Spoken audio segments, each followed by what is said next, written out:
Avant tout, je tiens à rappeler que toute action sur un tableau électrique présente des risques d'électrocution.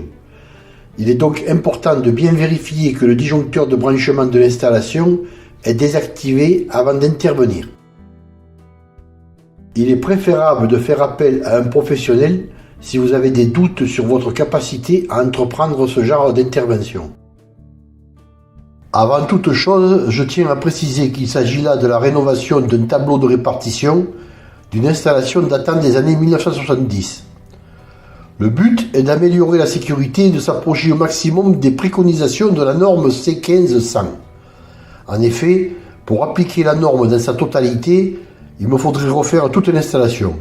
Et c'est pour cela que, par exemple, entre autres, je ne pourrais pas sectoriser et protéger indépendamment la salle de bain.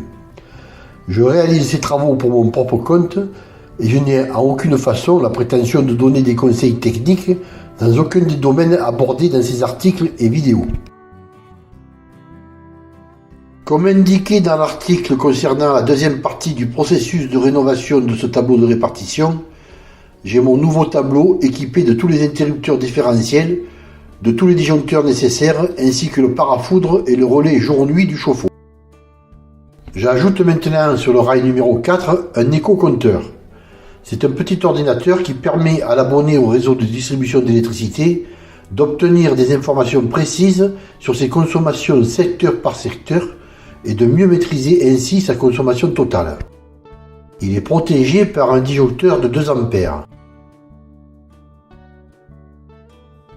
Il faudra donc, lorsque j'effectuerai le changement de tableau, que je sectorise l'installation. C'est au moment du câblage que je réaliserai cette opération. L'éco-compteur possède 5 entrées qui correspondent chacune à un secteur. Sur ces entrées, je brancherai des tores de mesure.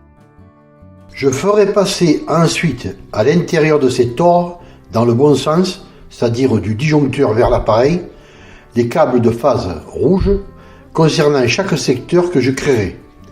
Le nombre de conducteurs étant limité en fonction de leur section, j'aurai la possibilité de brancher 2 tores sur chaque entrée ou secteur. À la suite de l'éco-compteur, je mets en place 2 prises modulaires. Elles sont obligatoires d'après la norme C1500. La prochaine étape sera l'opération finale, le remplacement du tableau. Il me faudra mettre le moins de temps possible car l'habitation concernée est occupée.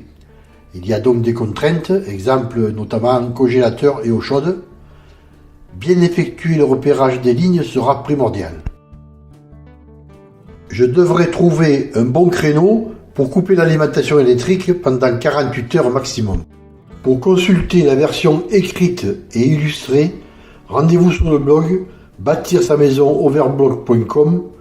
Abonnez-vous pour être informé des futures publications.